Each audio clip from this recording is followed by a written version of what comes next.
Bismillahirrahmanirrahim. Assalamu alaikum, ladies and gentlemen.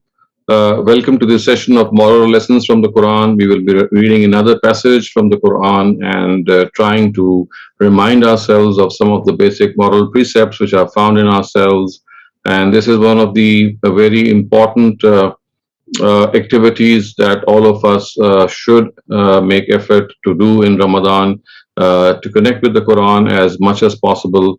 The Quran is actually something which was it started to be revealed in Ramadan, and it is because of showing our gratitude to God that we fast in this month of Ramadan. So you can see there is a special connection between reading the Quran and the month of Ramadan. So the passage which I have selected today is from Surah Mawrid, and the verses are from 23 to 35. And I'm just going to read out the text and translation first. الذين هم على صلاتهم دائمون والذين في أموالهم حق معلوم للسائل والمحروم والذين يصدقون بيوم الدين والذين هم من عذاب ربهم مشفقون إن عذاب ربهم غير مأمون والذين هم لفروجهم حافظون إلا على أزواجهم أو ما ملكت أيمانهم فإنهم غير ملومين فمن ابتغى وراء ذلك فأولئك هم العادون والذين هم لأماناتهم وعهدهم راعون والذين هم بشهاداتهم قائمون والذين هم على صلاتهم يحافظون أولئك في جنات مكرمون. Who are always steadfast in their prayer, who set aside a fixed portion in their wealth for those who ask and for the deprived, and who testify to the day of reckoning and dread the punishment of their Lord. Indeed, the punishment of their Lord is a thing to fear. And those who persevere their chastity, and those who preserve their chastity, except from their wives and slave girls, for in their case they are not blameworthy. But they who seek to go beyond this, then it is they who are transgressors. And those who keep their trusts and promises, and those who stand firm in their testimonies, and those who guard over their prayers, it is they who will live in paradise with respect. So once again, dear participants, you can see this passage which is outlining the attributes of believers. It starts off with the all-important directive of the prayer. And the prayer, as you can see, is the foremost directive which links us, or the foremost way which links us to the Almighty. What is spelled out here is that hum ala salatihim da'imun, which means that they are always steadfast in their prayer. They are people who would not neglect their prayer for any reason, for any cause. This is something which is part of their life. It's like a habit which has become. It's ingrained in their nature. And just as the fodder for our physical being, we eat regularly, of course, to nurture our physical being. In a very similar way, the prayer is our spiritual fodder. It is needed to nurture our spiritual being. So the Quran says, they are ones who are persistent in the prayer, who are steadfast in the prayer, they don't miss their prayer. At other instances, of course, we have been told that at times when there is discomfort, or a person is traveling, or other means of discomfort would be the case, then the Zohar and the Asr prayer can be combined and offered together, and even reduced. So they could be reduced from 4 to 2 each. And the Maghrib and the Isha prayer can also be combined. And as far as the Maghrib prayer, it cannot be reduced. It'll be the same 3 rakats, but the Isha prayer can be reduced to 2 rakat. And also the Quran tells us that if we are on a journey, we are traveling, or even when we are walking, فَرِجَالًا أَوْ رُكْبَانًا, whether we are walking or whether we are on a transport traveling, you can pray if the time of the prayer comes. So imagine that there is absolutely no need to defer the prayer if one is walking, or if one is traveling in a car in any direction, or a motorbike, or any means of transport, or maybe in an aeroplane, or any other way that we can travel. If the time of the prayer comes, then the Quran says that they are ones who don't neglect their prayer, because praying on time is essential. The Quran says, "Inna salata kanat al mu'minina kitabam mawquta." So the prayer has been made incumbent upon Muslims, upon believers, on prescribed times. So you see, you can clearly see that if we revolve our time or our activities, I would say, around the prayer, it is something which can be easily manageable every day. And a believer is someone who should always think about his whole day, and of course his activities or her activities, if they come, such that the prayer time is also there. So you can, if you are on in your workplace and it is difficult for you to go out and pray, you can sit there on your chair and pray. If you are outside, you can pray in your car, even while walking. So all these things have been allowed by the Quran, simply because the Almighty wants us to pray on time. And of course, then there is another concession which I just mentioned, that even prayers can be combined, because at times it is not even possible to do so by praying them separately while walking or standing, or even doing some work. Because, like for example, if you have an exam, or if a surgeon is doing a surgery, so he will not be able to do so in such circumstances because of the critical nature. So even combining the prayers is something of an option, and this combining of prayers has a formula. So only the Zuhr and Asr can be combined at either times, and the Maghrib and the Isha can be combined at either time. So you can see that how simple it is for everyone to actually hold steadfast to this all important directive. And I've also been telling this all along, that the minimum amount which is mandatory on every person for the prayer is the farz, which of course would mean that if anything else is not possible, and if praying beyond the farz is not possible for time constraints or any other reason, then a person should rest assured that yes, he has or she has done the due by offering the farz rakat. The Quran then says that these are people who not only are steadfast in the prayer, وَالَّذِينَ فِي أَمْوَالِهِمْ حَقٌّ مَعْلُومٌ. They have a fixed portion in their wealth for those who ask, لِلسَّائِلِ وَالْمَحْرُومِ, and those who are deprived, which means that they are ones who are always willing to share whatever they have with the society in which they live. And this sharing with the society, you can clearly see, is something that a person can only do if he or she has this attitude, or this feeling of gratitude for the Almighty, because a person who is grateful to the Almighty would always like to share whatever he or she would have. And the Quran has actually made it mandatory that there is a fixed portion that has to be paid. Beyond that, of course, is anything that a person would like to do is his own sweet will. It would be a great act of charity, or and greatly rewarded. But there is a minimum amount which every person has to pay, which is what we call zakat. And we have been discussing this zakat separately in other talks, and it has some details. And because of the fact that there are a number of misconceptions which prevail regarding zakat, so therefore it has to be understood clearly, and one needs to be very vigilant in discharging and paying zakat, because most of the time we end up paying zakat through a very rough estimate, which might be correct, or alhamdulillah, or might not be correct at all. So it's all the more reason that when we are calculating zakat, then it has to be an exact calculation, something that we can be absolutely sure of, because these are God's dues. And just as we just cannot think that we can pray 3 rakats instead of 4, or 2 instead of 3, because it would be a blemish, an error. In a similar way, we cannot just think that by paying something which is less than the amount due on us, it would be fine. So just as we are vigilant regarding the prayer and counting the number of rakats, it's equally essential that we are vigilant in estimating accurately the zakat which is due on us.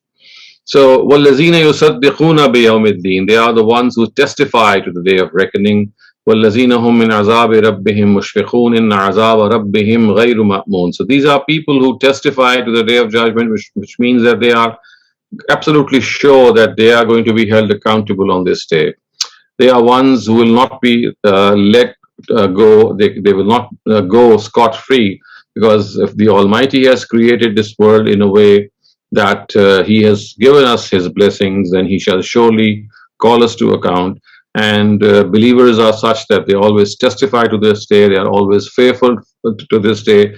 And the month of Ramadan, you would be surprised to know, has a very special relationship with this accountability, because the Prophet Muhammad ﷺ is reported to have said that man qama Ramadanan imanan wa ihtisaban ghufira lahu ma taqaddama min zambihi, which means that person who fasts, man sama Ramadan, who fasts in the month of Ramadan with faith and with this sense of accountability, imanam wa ihtisaba, then all his minor sins, his blemishes, which he did regarding the rights of God, would be forgiven. So ihtisab, or self-accountability, and accountability is something which has a very special significance in the month of Ramadan, and believers are of this. They never miss this opportunity of regarding themselves to be held accountable before the Almighty. وَالَّذِينَ هُمْ لِفُرُوجِهِمْ حَافِظُونَ إِلَّا عَلَىٰ أَزْوَاجِهِمْ أَوْ مَا مَلَكَتْ أَيْمَانُهُمْ فَإِنَّهُمْ غَيْرُ مَلُومِينَ فَمَنِ ابْتَغَىٰ وَرَاءَ ذَلِكَ فَأُولَٰئِكَ هُمُ الْعَادُونَ. So again, it is said that they are ones who protect their private parts, who preserve their chastity, except from their wives and their slave girls. I've explained this a couple of sessions ago also, and at a number of other occasions, that slavery was something which was inherited by Islam, and the Quran launched a gradual movement to eradicate it, and ultimately it was totally eradicated, at least in as far as the directive was concerned. Earlier on, the first directive that was given to abolish slavery was that any new slave that could have been made was totally put an end to, because the first war which took place between the Muslims and the disbelievers was the battle of Badr, and in that battle it was said that you just cannot capture prisoners of war and make them slaves. Remember, the greatest source of slavery in Arabia were wars. So men and women were captured and made slaves. And then, of course, they used to go through that bondage on everything that we know about it. So the first end that the Quran put to was that it regarded this capturing of prisoners of war and making them slave women or slave men. It was totally put an end to. And as I said, the rest was a gradual eradication, a system of directives which were given, and which I have been discussing at a number of places. It says, وَالَّذِينَ هُمْ لِأَمَانَاتِهِمْ وَأَهْدِهِمْ رَاعُونَ. So they are the ones who keep their trusts and promises. Now again, this is a very important facet, a very important trait of a believer, that he, whenever he gives his word, he stands by his word. And this is something which has to be realized, that it's not an ordinary thing. When you make a commitment to someone, then that commitment has to be honored come what may. Even if, for example, at times one might have to endanger one's life, one's wealth, even one's honor at times. So by endangering all these things, if we need to honor some word that we have given, then this is what the Almighty wants us. And at times, of course, there are emergency situations or there are exceptional circumstances in which we are not able to honor our word because of something which is, so understandable that even the person with whom we have made a commitment would give that concession. So in such cases, it's always essential that we go and apologize to that person and present the excuse, because this is something which prevented us from fulfilling our promises. But we have to be very careful. If we are not able to fulfill a promise, then at the very beginning, we should not make that promise. So we have a habit at times of making commitments without realizing whether we would be able to fulfill them or not. So we have to be very realistic in this regard, and we just cannot be slack and think that, well, this is something which can happen. And then the Quran says, وَالَّذِينَ هُمْ بِشَهَادَاتِهِمْ قَائِمُونَ. Once again, something very important, that they are people who stand firm in their testimonies. So remember, there are times when we have to bear witness, when we are standing in the pulpit and there is a testimony and evidence that what we might need to give. So about such instances, the Quran says that believers are such that they fulfill these testimonies. And at other instances, the Quran has said that such is the nature of bearing witness to these testimonies, of bearing witness to justice, that if need be, they give witness against their own selves. I mean, which means that bearing witness might be something which might put them in a state of loss, which might afflict them with loss. So even that is fine. And then even if it goes against the interest of your parents or your kinsfolk, even then it is essential that you bear witness to what justice is, what justice stands for. At another place where a collective action or a collectivity has been referred to, the Quran says that such are believers that when they are faced with the situation that they have to judge an enemy and bear witness about the truth. So, لا يجرمنكم شنآن قوم على ألا تعدلوا. Even the enmity or the opposition which is offered by your enemies should not stop us from bearing witness to the truth. If your enemy is someone who needs justice to be dispensed with, then mere enmity should not be the thing that should stand in our way, and we take revenge in this case. We have to be just to our enemies also. So such is the nature of this evidence, that we would be held accountable. It's not an easy job at all, but then of course this is something which the Almighty has promised us to be, that its consequence would be a paradise. And finally, we are once again, you can see the whole passage ends with the directive it started. We know we started from salat or namaz or the prayer. So we see that it ends on the same directive. وَالَّذِينَ هُمْ عَلَى صَلَاتِهِمْ يُحَافِظُونَ. So they are ones who guard over their prayers, and أُولَٰئِكَ فِي جَنَّاتٍ مُكْرَمُونَ, and it is they who will live in paradise with respect. So often this is the case when there is something which is of supreme importance.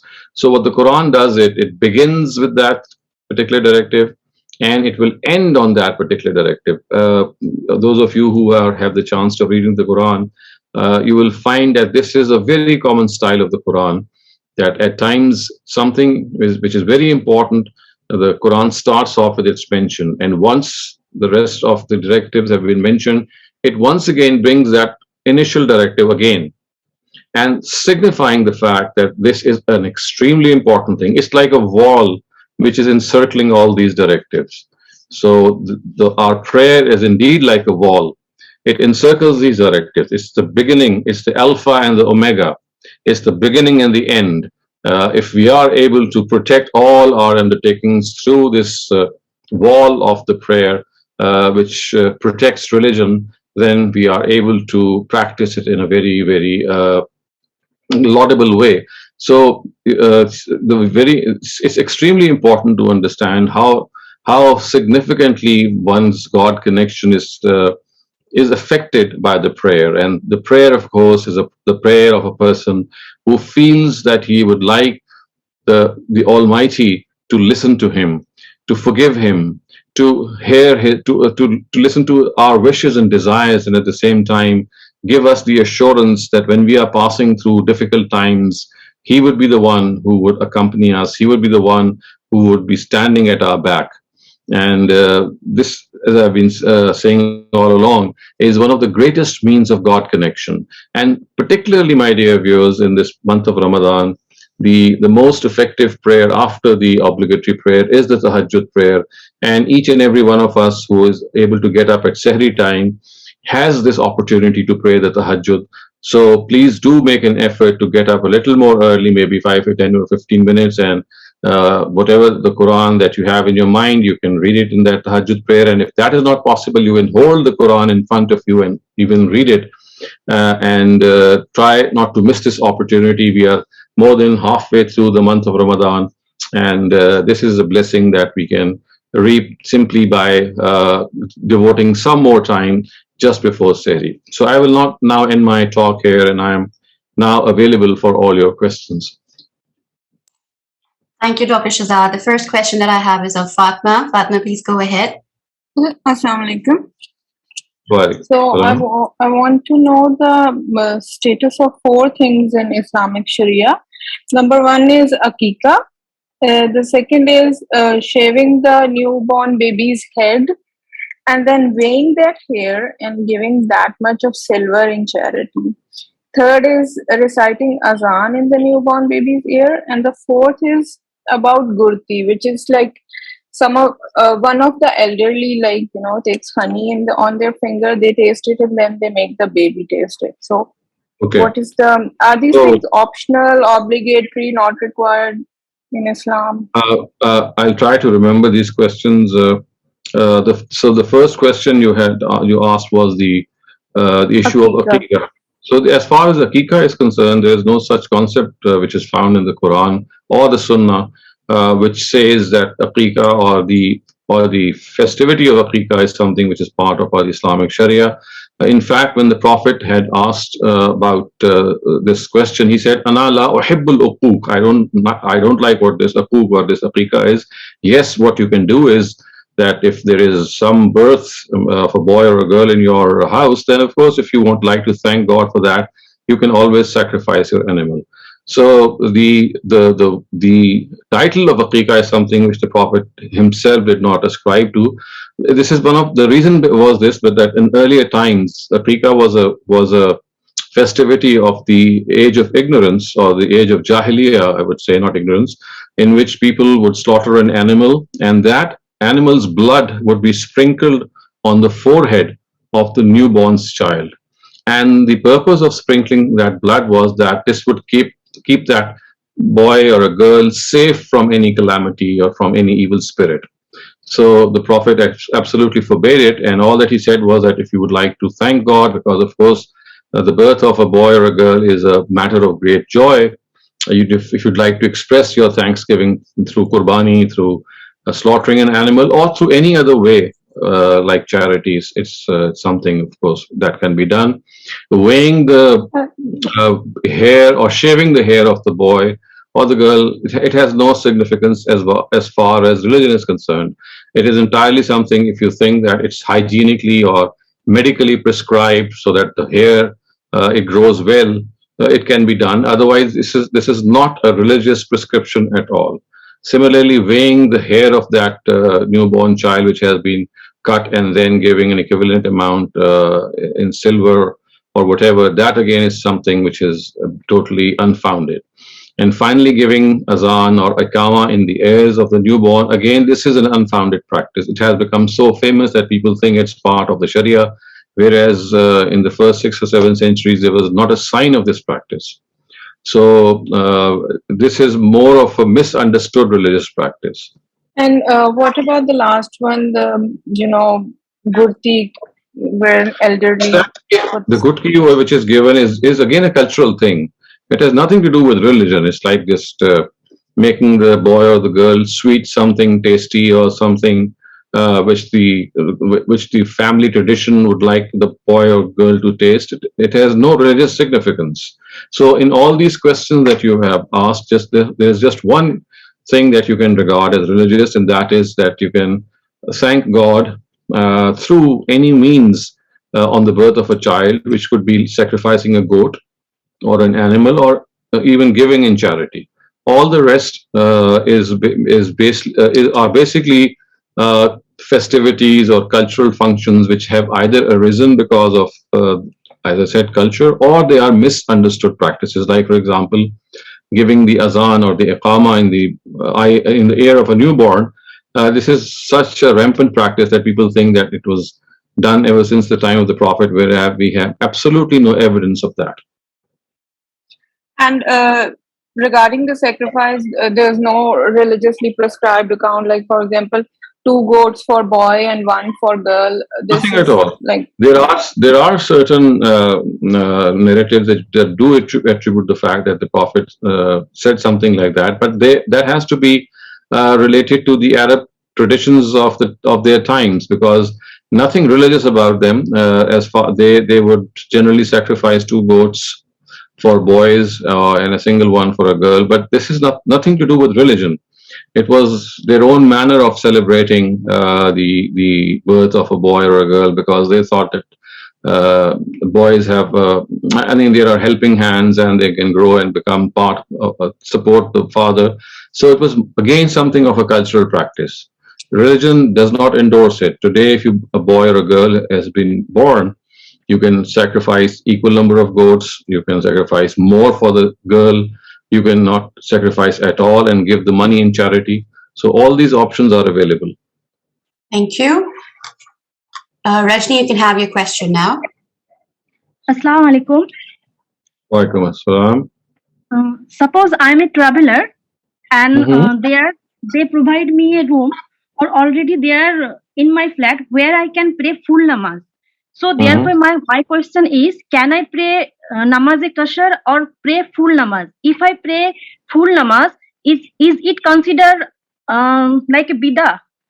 And how to avoid bidah, as we the common people are very much unaware about it, actually what is bidah and what is not. Right. So you see, as far as offering the full prayer or the qasr prayer is concerned, it relates to your own personal discomfort. If we gather all the traditions of the Prophet in which he prayed the qasr prayer or did not choose to do so, or did so after a particular number of course, or the miles, I would say, or the kilometers, if I converted the Arab distance into our metric system. So this was something which varied from journey to journey, signifying the fact that as long as you feel the discomfort of the journey, which means, of course, that you are still not settled down, you can do qasr. And this can vary from person to person. The same journey for one person could be cumbersome and could be more discomfort, could be of more uncomfortable nature, and he or she could do qasr. For some others, it could be perfectly okay. Similarly, if you travel by plane, maybe, or some other comfortable means, you would not at all feel this discomfort. So what you need to understand is that qasr prayer is basically related to the discomfort that we have. So as long as we feel that discomfort, wherever we are traveling, on whichever means of transport we are traveling, we have been given the concession to offer the qasr prayer. Remember, a concession is a concession. In spite of the concession, if a person wants to still pray the full prayer, well, he or she would have the choice. But as soon as a person reaches one's destination, or any other place that he or she would be going, it could be a short distance, it could be a long distance, and he or she no longer feels that discomfort, he or she now feels that, well, they have settled down at a place, then the full prayer has to be offered. So it's very simple. It's basically the discomfort in the journey which makes a person offer, or which should make a person offer, or realize that he can offer the qasr prayer. If the discomfort has disappeared, whatever the number of days have passed, whatever the distance that you have traveled, this is all immaterial. And precisely this is why we see in the traditions or the hadith that the Prophet would do qasr in various journeys at different instances, I mean at different distances. Sometimes he would do it on a shorter distance, sometimes on a longer distance, which tells us that, of course, that discomfort of the journey would vary from one journey to another, and also from one climate to another. Remember, it's very hot in the afternoon in Arabia. At night times and evening, there's generally a very cool breeze in the deserts that makes a person feel comfortable. So you see, all these circumstances have to be taken into consideration, and there's no need to calculate the distance that you have traveled, or the area that you traveled, or the amount of stay, because you know that today people would tell us that, well, you have to travel 9 days and the distance has to be 15 days and the number of stays should be 1 month, etc., etc. All this is actually, these are deductions made by the jurists, thinking that how the Prophet did his qasr prayer. Whereas I said, this is nothing of the sort. It's basically the discomfort which made the Prophet break his journey or do that qasr prayer on different occasions in different types of journeys, in different types of weathers. Okay, sir. And how do we know that what is bid'ah and what is not? Well, that's a very simple definition that what we know, that everyone who regards something to be religion, part of religion, which has not been prescribed by by God and the Prophet as religion, you add something and make it a religious obligation or a part of religion. This is what we call bid'ah. Because there is many mazhabs, sir, and they said different things. So we are very confused about it. Actually, you can just, evaluate everything on case-to-case basis, because the definition you should know, and if you know the definition, you can yourself decide whether something is a bid'ah or not. Remember, the act which is made part of the religion is something which is itself a religious act. When you make a religious act part of religion, which was never its part, then this is what is called bid'ah. Just to give you an example, that if a person says that, well, I will start praying six prayers or offer 6 prayers. So what he's doing is he is adding a religious act. And what is that religious act? An extra prayer. And he is making it part of religion and saying that, well, this is something that I start offering. So to make a religious act part of religion, whereas that religious act was never a part of religion, is what we call bid'ah or religious innovation. Thank you, Ahmed. You may go now. Assalamu alaikum, Shehzad bhai. Question regarding slavery, and I would also request you to comment on something in a bit more elaborated way. So the second part first, somebody already asked a question regarding, giving azan in the year of a newborn. If I remember correctly, another good scholar like you, brother Amir Ghazdar, Dr. Amir Ghazdar, right? I'm never able to pronounce his second name correctly. In 2014, he told me, and he had a 1-hour session with me, he did his MPhil thesis on this exact same topic, where he researched every single hadith and material, and just like you said, for the first 4 or 5 centuries, there's no proof for it. So a comment from you is Al-Mawrid planning to publish his research material for laymen like me, because the entire MPhil thesis was in Arabic, which we can't understand. Yes, actually, we have requested him to translate it into Urdu so that it can be published, and I'm not very sure if he has done that or not, because this request was made to him a long time ago. I'm not fully aware of it, although I'm in touch with Amir. He was my student long time ago. So, perhaps you need to ask him again whether it has been translated or not. Okay, I will. Though I poke him every year with the same question, I will do it this year as well. So, the question regarding slavery, Shehzad bhai. So the Quran ordained that either the war captives, we shall let them free just out of goodwill or good faith, right? Or we can take some ransom for them. Now, a most common question that I've heard or people have asked me, and I want clarification from a learned person like you, is when the enemies already know that Muslims have these 2 options, that they have to let go of the captives, even if we don't pay them any ransom. Why are they going to pay us any ransom? So that's the general question that I have faced a lot. Kindly comment on it. Thank you.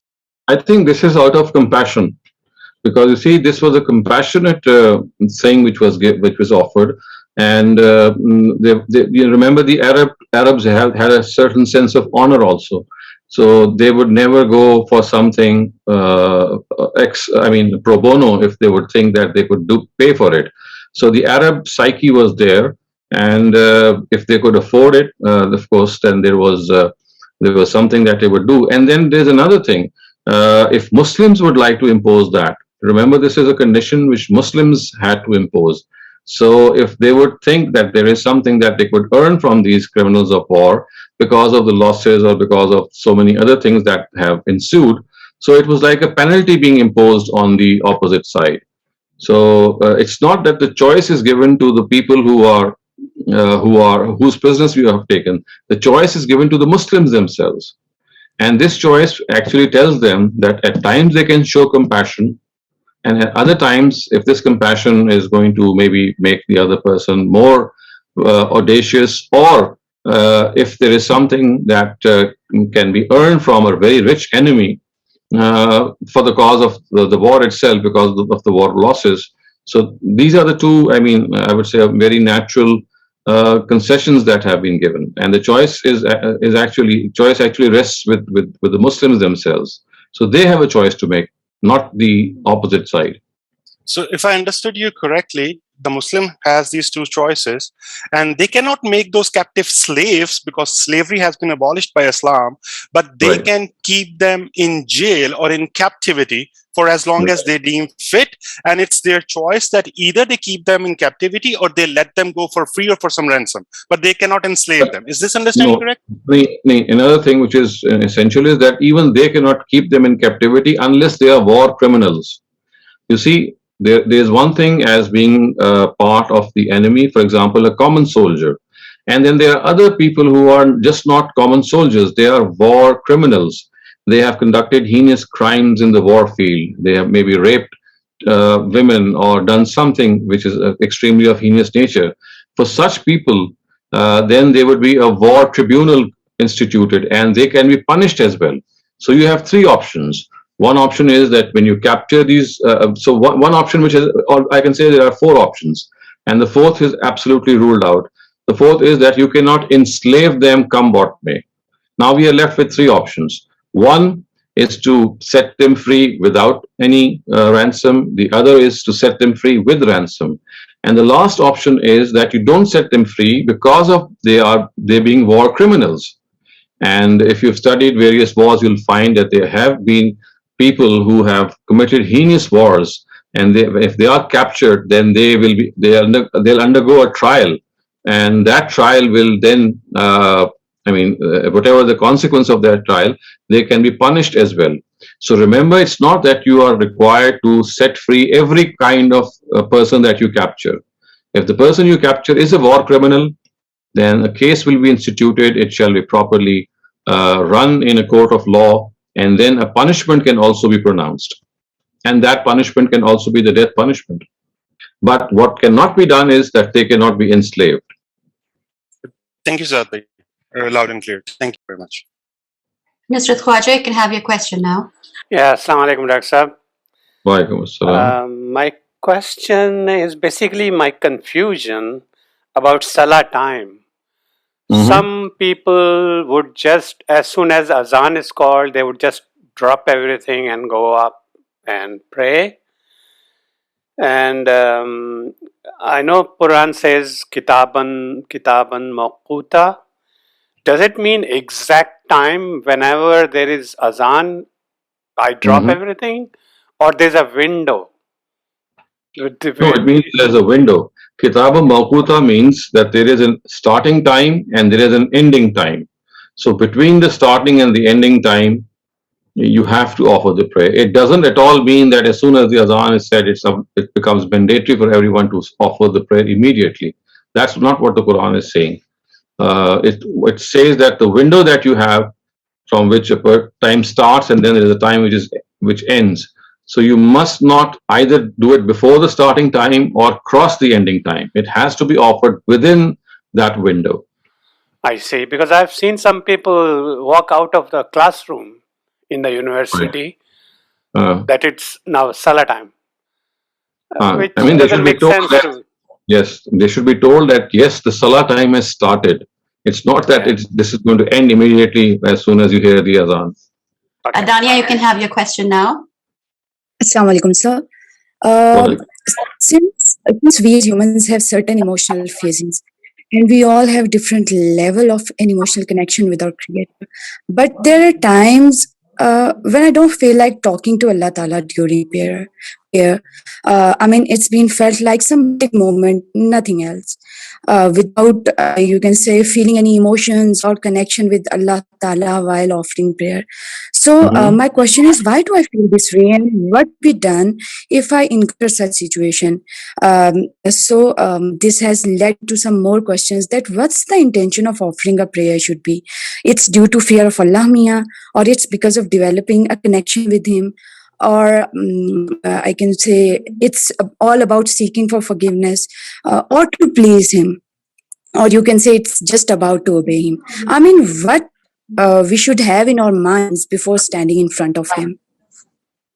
So one thing that maybe would be helpful to you is that our connection with God when we are standing in front of Him, it's not always in the ultimate form. We human beings, we pass through various emotional cycles. At times we are extremely sad. At times we are very happy. At times we are in a hurry. At times we have some mood swings. So you see, because of the fact that we are human beings who pass through these various moods, so when we stand in prayer, it does affect our connectivity at that time. So whatever our mood would be, that would govern the nature of our connection with God.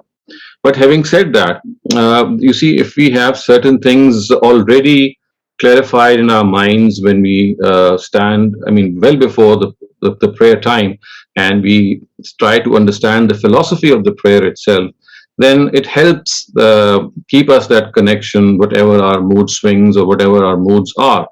The foremost thing is that the prayer is a means of remembering the Almighty's favors and the amount of affection and mercy that He has shown to us. It's like acknowledging them. So just to give you this example from our own human plane, that whenever we receive a gift from someone, our immediate response is that we would like to pay that person back, and perhaps even better than the gift that we received. And this is something which is so natural. So the only thing is that we are seeing the person who is giving us that gift. In the case of God, because of this curtain between ourselves and God, we at times are not able to establish this connection, that actually whatever we are receiving, and we are, I mean, there is no need to elaborate on what we receive every day. The food that we eat, our eyesight, our so many faculties, and I mean, you know what are the favors of the Almighty are. So what happens is that because the person who is giving those favors is not like handing it over to us the way gifts are given to us when we meet our own individuals or our friends. So because we are not able to see God, so at times we tend to forget that whatever we are receiving every day, every single second, the breath that we are taking, the heart that is beating, the eyes which are seeing ceaselessly, this is actually a gift for someone, and we are receiving that every single instant, but we are not able to see that being. So if we are able to drench ourselves in this thought that when we are standing before God, we are basically trying to thank Him for the favors that He has given. We have not seen Him giving these favors, but we know that He is the cause of these favors. So the more we think about this, the more we will be inclined to stand up in a way that we would be in a position that we would be humbling ourselves before Him, we would be thanking Him. And then the second, of course, motive is that every time that we wake up in the morning and then we have a day to spend and we go to sleep at night, there are so many blemishes every now and then that emanate from us. We misbehave. I mean, at times we don't speak the truth. So many things that come out of us that we would be ashamed of. So when we stand in prayer, the second motive is that God, we would like to ask for that forgiveness, that the things that you gave us and which entailed that we should not have done something which was not the right thing to do, but still we could not help ourselves. So please forgive us for that. So gratitude and forgiveness are two pillars which make our attention focused towards God. And the more we practice it before the prayer, the more we will concentrate in the prayer. So this is like programming ourselves that basically when we stand up in the prayer, we are acknowledging something which is going on unchecked. The favors that we receive from Him, they are taken for granted. But I must not take them for granted, and I must keep counting them. This will make us grateful individuals. This will save us from potentially so many things that we are afflicted in life. So, and needless to say that if we are able to understand what we are saying in our prayer, because often we don't know what we are saying in our prayer. And lastly, I think I've also explained this a number of times, that there is a part of the prayer in which you can speak in your own language. So there are 5 things which are mandatory to be said in the prayer in Arabic. Allahu Akbar at all instances, of course, when you start the prayer, when you go in Ruku and etc., all those instances, that is one. Then Surah Fatiha has to be said in Arabic. Then the Qur'an that you add to it after Surah Fatiha, that is the third thing that you have to say in Arabic. The fourth thing is Sami Allahu liman hamida. And the fifth thing is when you end the prayer by saying Assalamu alaikum wa rahmatullah. These are the 5 instances in which you have to say the prayer in the Arabic language, come what may. But at all other instances, like for example in your ruku, in your sajda, when you are sitting in prostration, when you are sitting in between the two sajdas, when you have started the prayer just before Alhamdulillah, where we say Subhanakallahumma, all these instances are prescribed to say anything, any prayer that comes to our mind in our own language. So if you are able to understand it, you will feel that as if besides those 5 obligatory parts of the prayer which have to be said in Arabic, I can talk to God in my own language. And that connection, when you speak to God in your own language in the prayer, you can just imagine how strong it would be. So you see, if you have this comprehensive knowledge regarding the obligatory parts of the prayer, how to pray, when to pray, and what to imagine while you are praying, it makes a prayer so interesting. And I tell you that people who are so close to God, they disclose this experience to us, that they look forward to the prayer. They look forward to the time of the prayer simply because they feel that this would be a time in which they would really relish.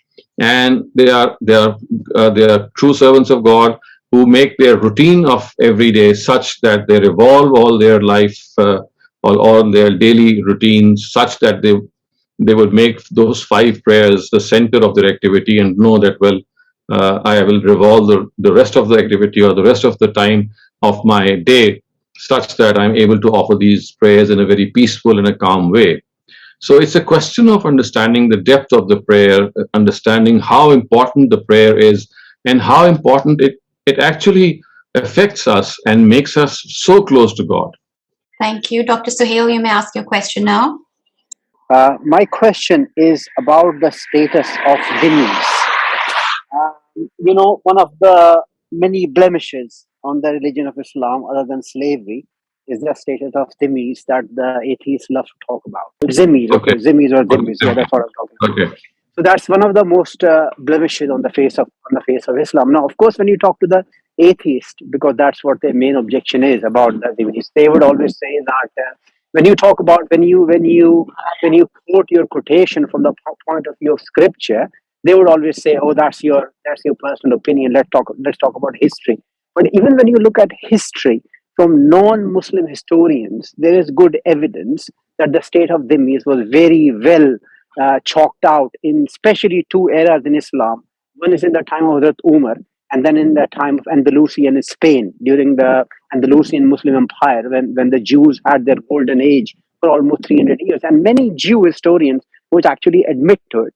So there's good non-Islamic historical evidence that dhimmis were treated very, very fairly and with equity in many areas in Islam.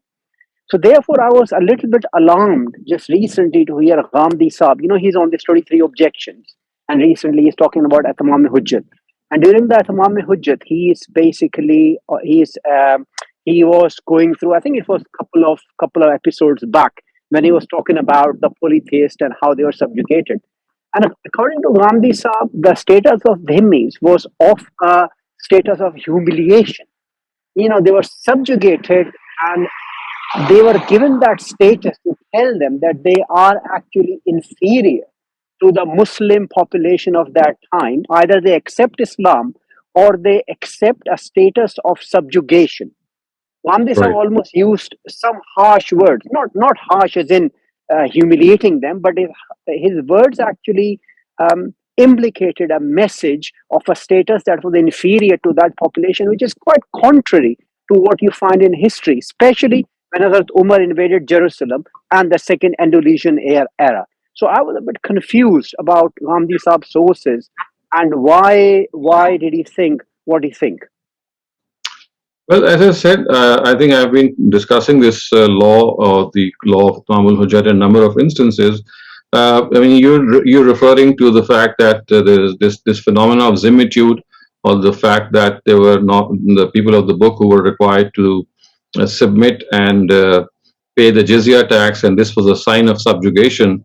What about the fact that even more severe was the punishment for the idolaters whose heads were to be chopped off if they did not accept Islam?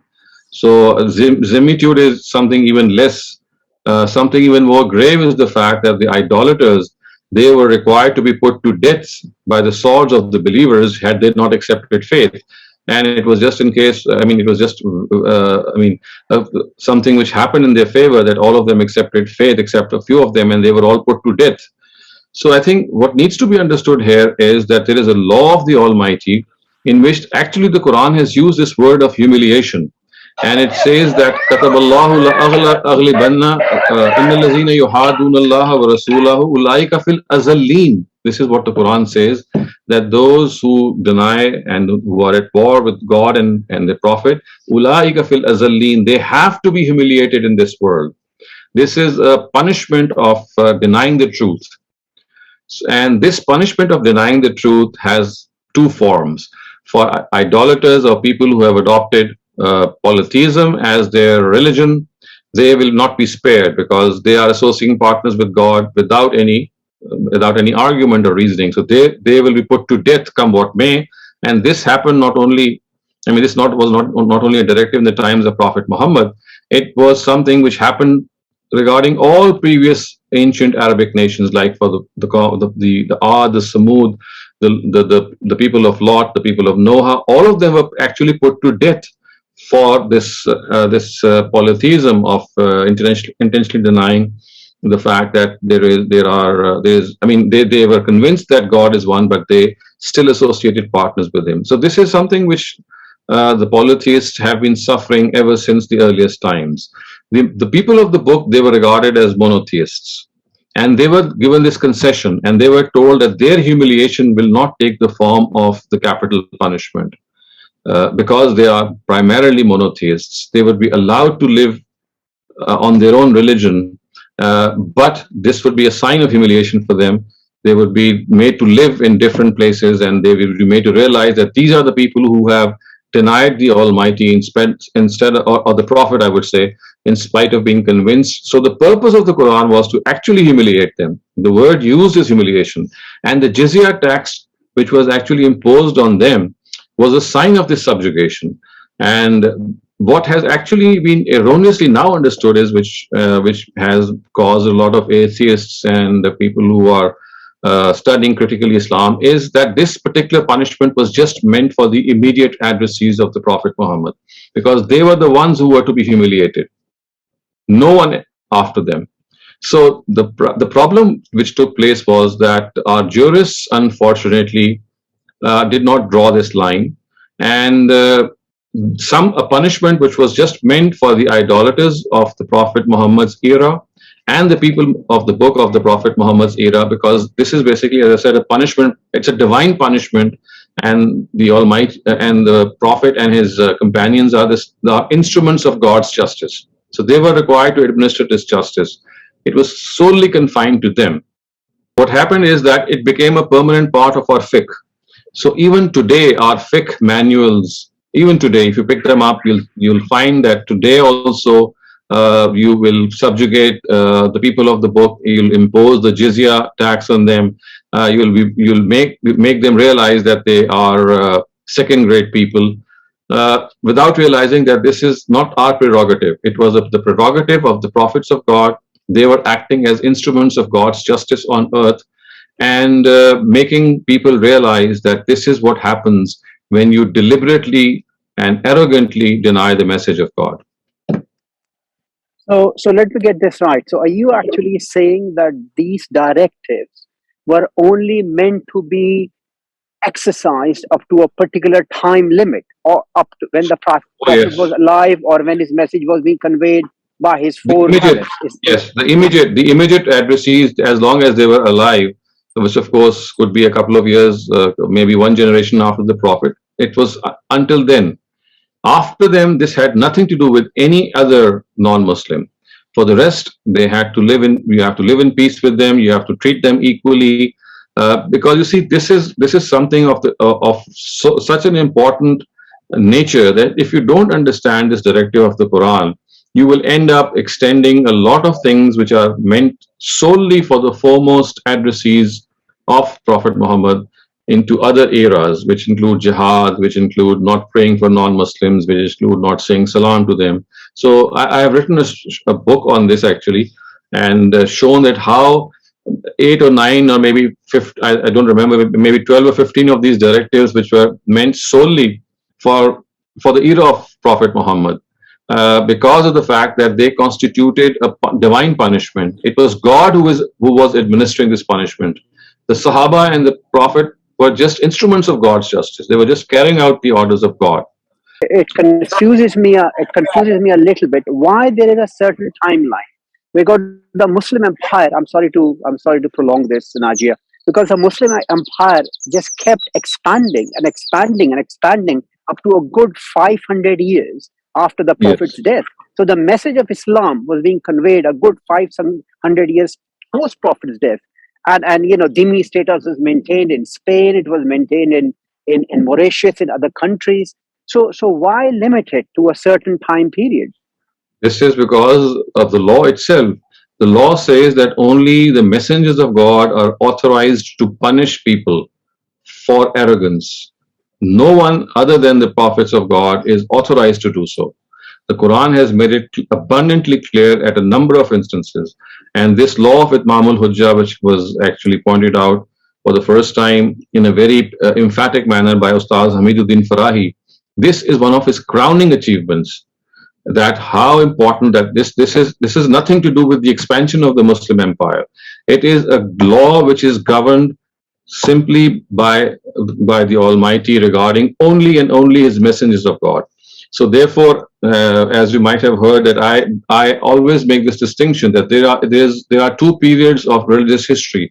One is the prophetic period from Adam to Muhammad, and the other is the post-prophetic period from Muhammad to the Day of Judgment. So this prophetic period was the only period in which these laws were to be implemented, because lesser days of judgment were created in the messengers of God, in the times of the messengers of God, so that people living in the post-prophetic period could realize that, look, their judgment took place in this world. Our judgment will also take place. It has only been deferred to the great day of judgment. So this, as I said, perhaps you need to go through that law which has been expounded by Farahi Saab, Islahi Saab, Ghamidi Saab, and I have tried my best to contribute as well in explaining how this important law was something which is meant only when the messenger of God is present. Because see, the fact that there is Itmam al-Hujjah, what does it mean? It means conclusive communication of the truth, in which there can be no excuse for the other person. So God says that this is something which can only be done by His messengers. I and you or any other preacher cannot simply go to that length that he can say that, well, the truth has been delivered in its ultimate form.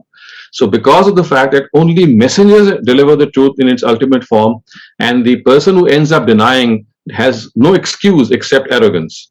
So today, of course, neither a messenger is present, nor can we know if any person is intentionally denying, because in most cases today, it could be because of misinformation, disinformation, even because of the fact that what Muslims do, it makes other people draw even further away from Islam. So today they would have a number of excuses which would be legitimate.